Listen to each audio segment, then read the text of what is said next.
आदाब नाजरीन, मैं सैयद आमिर हनीफ, आप देख रहे हैं गवाह न्यूज़। पाकिस्तानी क्रिकेट बोर्ड के चेयरमैन ज़का अशरफ, जिन्होंने हिंदुस्तान को एक दुश्मन मुल्क कहा था, अपने बयान से मुकर गए।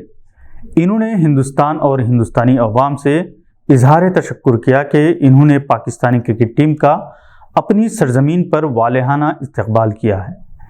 जब कभी हिंदुस्तान और पाकिस्तान एक दूसरे के खिलाफ क्रिकेट के मैदान में उतरते हैं तो दो रिवायती हरीफ होते हैं, दुश्मन नहीं। दोनों टीमों ने आईसीसी एशिया कप में भी एक दूसरे के खिलाफ खेला। हालांकि दोनों ममालिक के दरमियान कशीदा ताल्लुकात हैं। वर्ल्ड कप टूर्नामेंट में हिस्सा लेने के लिए बाबर आजम की क़यादत में पाकिस्तानी टीम का हैदराबाद एयरपोर्ट पर जिस तरह से खैर मुक़द्दम किया गया, इससे खुद बाबर आजम, शाहीन आफरीदी और हारिस रऊफ हैरान हैं।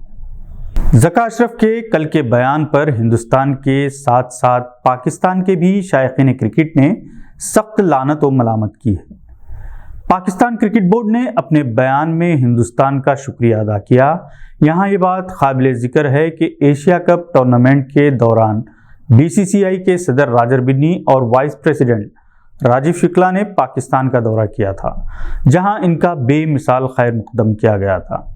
ज़का अशरफ जैसे अनासिर के अहमखाना बयानात की वजह से अक्सर अच्छे ताल्लुकात बिगड़ जाते हैं। इनका ताल्लुक पाकिस्तान पीपल्स पार्टी से है, जिसके अरकान अपने अहमखाना बयानात के लिए मशहूर हैं। नाजरीन, इन दिनों सोशल मीडिया के मुख्तलिफ प्लेटफॉर्म्स, ख़ास तौर पर व्हाट्सएप, IMO, फेसबुक के ज़रिए मुजरिमाना जहनीत के हामिल अनासिर मुख्तलिफ सीधे साधे अफराद को ब्लैकमेल करने की कोशिश कर रहे हैं।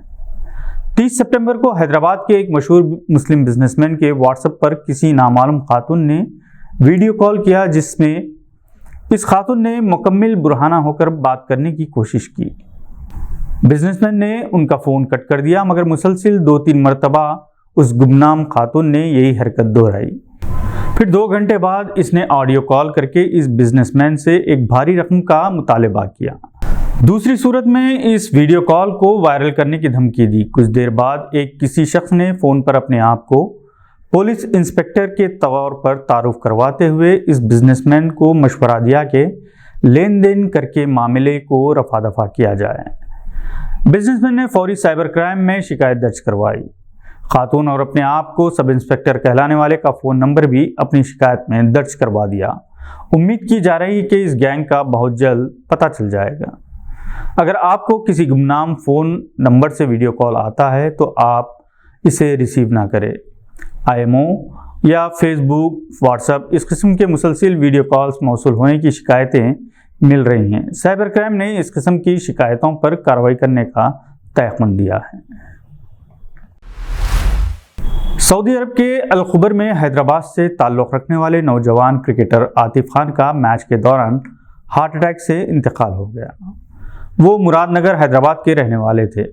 इत्तेफाक की बात है कि यह अफसोसनाक वाक़या वर्ल्ड आर्ट डे के मौके पर पेश आया, जिससे सऊदी अरब में मुकीम हैदराबादियों में और मुरादनगर हैदराबाद में गम की लहर दौड़ गई है। राजस्थान का कोटा शहर, जो नीट कोचिंग का कैपिटल समझा जाता है, अब तलबा की खुदकुशी के वाक़यात का सबसे बड़ा मरकज़ बन गया है। 30 सितंबर को एक मुस्लिम नौजवान मोहम्मद तनवीर, जो नीट की तैयारी कर रहा था, ने खुदकुशी कर ली। ये नीट के उम्मीदवारों की खुदकुशी का 26वां वाक़या है। नेशनल क्राइम ब्यूरो के मुताबिक तलबा की खुदकुशी के वाक़यात में 70% इजाफा हो चुका है। कोचिंग सेंटर्स अपने टॉप रैंकर्स की तादाद में इजाफे और अपनी पब्लिसिटी के लिए तलबा पर सख्ती करते हैं। ज़हनी दबाव की वजह से अक्सर तलबा खुदकुशी कर लिया करते हैं। आज के लिए बस इतना ही। नई मालूमात के लिए फिर से हाजिर होंगे। अगर आप हमारे चैनल पर नए हैं तो सब्सक्राइब करते हुए बेल आइकॉन दबाना ना भूलें। शुक्रिया।